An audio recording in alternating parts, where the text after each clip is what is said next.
आपका नया क्लास का जो टाइप है सील्ड क्लास, वो आज की इस वीडियो में हम देखने वाले हैं।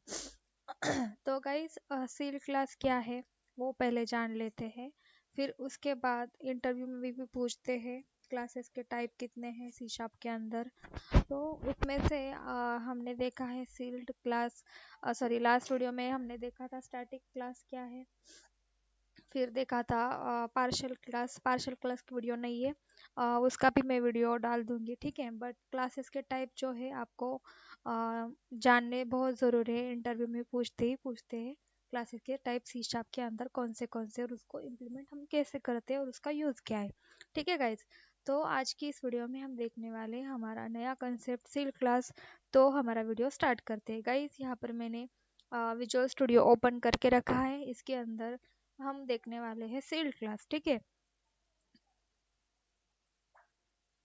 तो first of all sealed class क्या होता है। सील्ड क्लास के अंदर हम, सील्ड मतलब क्या है, सील्ड मतलब है लॉक, ठीक है। हम उसके अंदर कुछ डेटा रखते हैं तो वो लॉक होता है। लॉक मीन्स उसको हम इनहेरिट नहीं कर सकते हैं, उस सील्ड मेथड को हम ओवर रिडन भी नहीं कर सकते। मीन्स हम मेथड दे दिया सील्ड क्लास के अंदर और मुझे उसका इम्प्लीमेंटेशन अनदर क्लास में देना है तो वो भी पॉसिबल नहीं है, ठीक है। तो वो कैसे होता है वो भी हम देखने वाले हैं, ठीक है।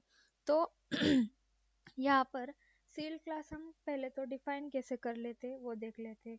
तो सील्ड क्लास करने के लिए गाइस आपको यहाँ पर देना है, सील्ड क्लास करने के लिए यहाँ पर सील्ड कीवर्ड यूज करना जरूरी है, ठीक है। सील्ड क्लास प्रोग्राम, ठीक है। इसके अंदर हम जो भी डेटा एंटर करेंगे, मेथड्स होंगे, प्रॉपर्टीज होंगे, तो ये सारे क्या होंगे सील्ड यानी कि लॉक होंगे, उसको हम अनदर क्लास में एक्सेस नहीं कर सकते हैं। इनहेरिट की प्रॉपर्टी इसमें अलाउड नहीं होती है, आपको ध्यान में रखना है। बाकी सील्ड क्लास के अंदर ऐसा कुछ है ही नहीं, ठीक है। तो सील्ड क्लास के अंदर हम एक कर देते हैं, मेथड क्रिएट कर देते हैं, पब्लिक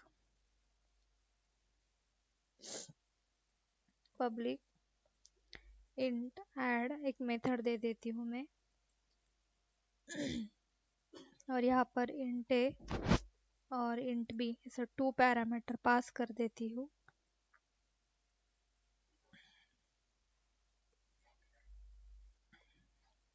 ठीक है।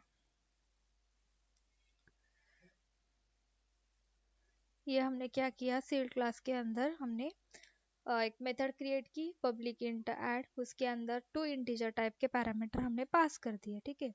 और उसको हम कर रहे हैं एडिशन, उसको रिटर्न कर दिए। यहाँ पर रिटर्न क्यों किया है, क्योंकि यहाँ पर हमने उसका रिटर्न टाइप मेथड का इंट दिया है, ठीक है। फिर उसके बाद हम क्या कर देते हैं, इस पर्टिकुलर वैल्यू को हम वैल्यू ऐड कर देते हैं। तो वैल्यू ऐड करने के लिए हम क्या कर देते हैं, सील्ड क्लास का ऑब्जेक्ट क्रिएट कर देते हैं। तो हमारा क्लास का नाम क्या है, प्रोग्राम। ऑब्जेक्ट कैसे क्रिएट करते हैं, हम क्लास के नाम से करते हैं, program p equal to new program, ठीक है। फिर उसके बाद यहाँ पर मैं एक वेरिएबल ले लेती हूँ, इंट सम इक्वल टू, जो भी सम आए मुझे स्टोर करवानी है। तो यहाँ पर मैं क्या कर देती हूँ, p डॉट ऐड मेथड जो हमारी है उसको मैं वैल्यू इनिशियलाइज कर देती हूँ 10, 20, ठीक है। तो यहाँ पर मैंने क्या किया गाइस, ये हम डायरेक्टली भी दे सकते हैं।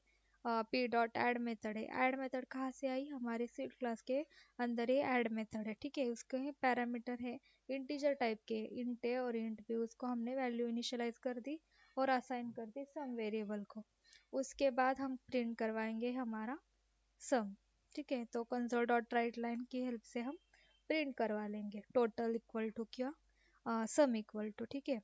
तो यहाँ पर हमने क्या किया है, एक सील्ड क्लास क्रिएट किया है, उसके अंदर हमने एक मेथड क्रिएट की और उसको रिटर्न कर दिया, और उसको हमने मेन मेथड से हम सील्ड क्लास का ऑब्जेक्ट क्रिएट करके, ऑब्जेक्ट कैसे क्रिएट करते हैं, हमारा क्लास का नेम, देन एक reference variable equal to new, then हमारे क्लास का नेम।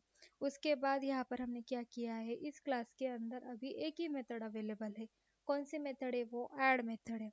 इस ऐड मेथड को हमने, उसके अंदर क्या है, 2 इंटीजर टाइप के पैरामीटर है, उसको हमने यहाँ पर पास कर दिया और उसको हमने स्टोर करवा दिया इस वेरिएबल के अंदर। और प्रिंट करवा दिया।